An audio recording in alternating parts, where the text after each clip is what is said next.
Well, welcome to episode 183 of 10 Minute Record Reviews. This time I'm going to talk about the third album by well-known American blues rock combo ZZ Top, or as they call them in the United States, ZZ Top. And this is late 70s American pressing. You can tell the early pressings because they're London records. This has got the Warner Brothers labels. In terms of what to expect from this record, pretty much the template for almost every ZZ Top record is overdriven guitars, heavy blues-oriented boogie rock. The only exception to that is their chart-topping period in the mid-1980s when they were MTV stars and they had this kind of synthesizer-influenced, slightly programmed, almost robotic kind of a sound, which sold really well, but I don't know, probably less said about that era the better. So talking about ZZ Top, you really have to start with Billy Gibbons. He's born in 1949 in Houston to a reasonably well-off musical family. His dad is an orchestra conductor. He grows up in the Tanglewood area, which is later where the Bush family of presidential fame would live. He has, relative to a lot of musicians, and particularly relative to a lot of blues musicians, kind of a musical silver spoon in his mouth. He spends some time as a young kid in his teens in New York learning percussion under Tito Puente. He picks up the guitar, however, and that becomes, of course, his favorite instrument. After high school, he left Houston for a while and went off to Hollywood to go to art school when he was 17 in 1966.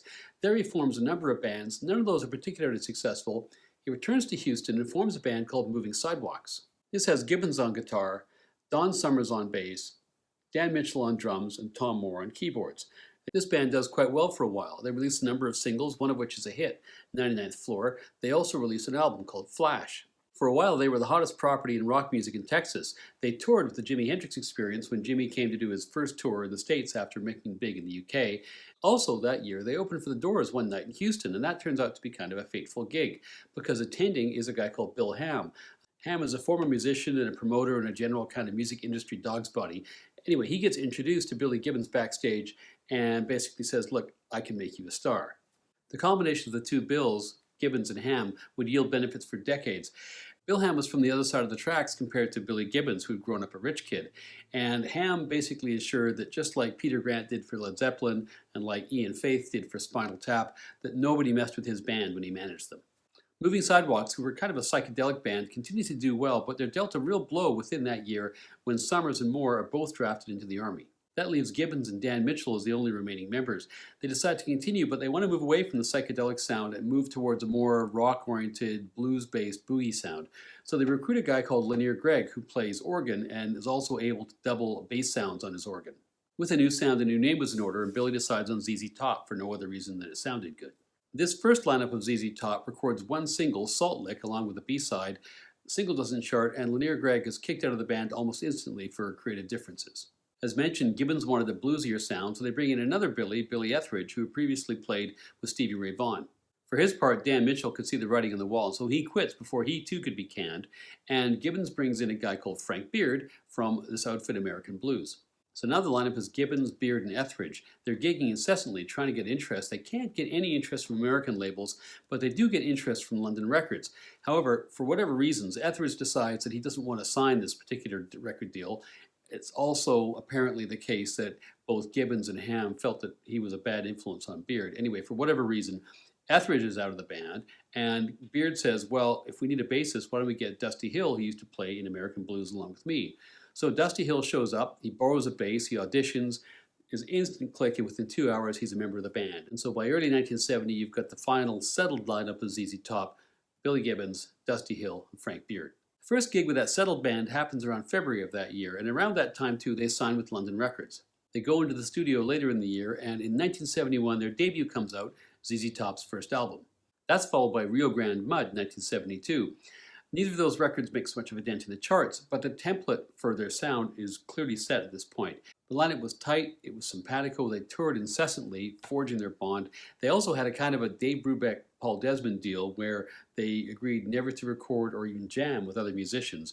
And Ham continued to work hard to create a kind of mystique around the band. He refused to let them get lumped in with the burgeoning southern rock scene at the time, so they never played with the Allmans, they never played with Skinner. Instead, they tended to play with British bands or other groups that weren't necessarily part of that scene. They very much wanted to keep their own lane, keep their own distinct image. Tres Hombres is recorded in the early part of 1973 at two different studios, Robin Hood Bryan Studios in Tyler, Texas, which is kind of ZZ Top's home studio. They record many albums there over the years, and Ardent Studios in Memphis, Tennessee. It famously, of course, has this wonderful full-color spread, which kind of has a strange Robert Carrier's cookbook kind of feel to it, of the combo plate at Leo's Mexican restaurant in Houston, which looks mighty tasty, I think. It, of course, has Billy, Dusty, and Frank as a lineup.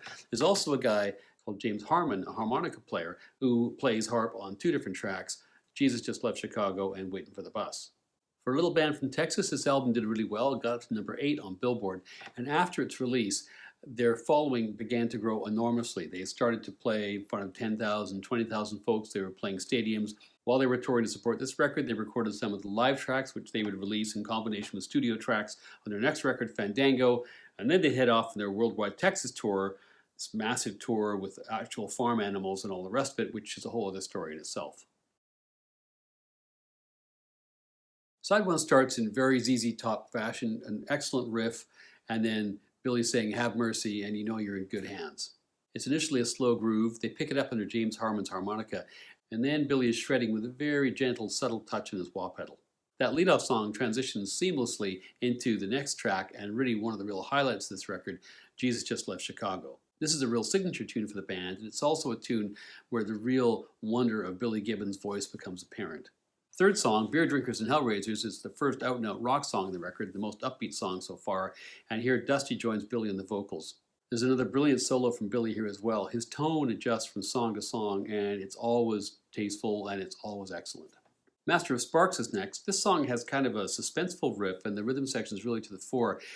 Lyrically, apparently it's a true story about some rednecks in Texas who built themselves this steel cage inside which was welded a Volkswagen Beetle seat with a seatbelt, and I guess you got in and the thing was towed behind a truck at 60 miles an hour down some Texas road, and if you survive, which apparently Billy did, having done this, then you become known as Master of Sparks.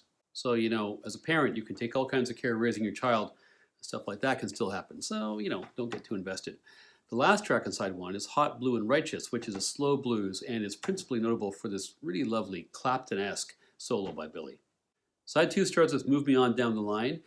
This is one of the weaker points in the record. It sounds to me a little bit formulaic, kind of like a track, I don't know if this is true or not, but it sounds like a track they needed to write at the last minute to flesh out the album. Precious and Grace brings drummer Frank Beard to the fore, almost kind of polyrhythmic drumming and a really kind of off-center arrangement. This is another true story song about Billy and Dusty going to buy a bass from a pawn shop in Dallas, and they're coming back and they pick up these two female hitchhikers. I think people today don't appreciate how common hitchhiking was at the time in the 60s and 70s, because it was. Anyway, the girls suggest they go to some local makeout spot where they go, and there's an accomplice the girls have there who's got a shotgun. Billy and Dusty kick Precious and Grace out of the car and hightail it off to Houston, and they meet up with Frank and they write the song that day. Now, midway through side 2, we come to the centerpiece of the record, the epic rocker LaGrange. It has a riff which is largely lifted holus bolus from a John Lee Hooker song, Boogie Chillin', which was the subject apparently of a lawsuit in 1992, but supposedly the plaintiffs couldn't prove that Hooker himself had not lifted the riff from some earlier tracks, and so it was ruled to be in the public domain.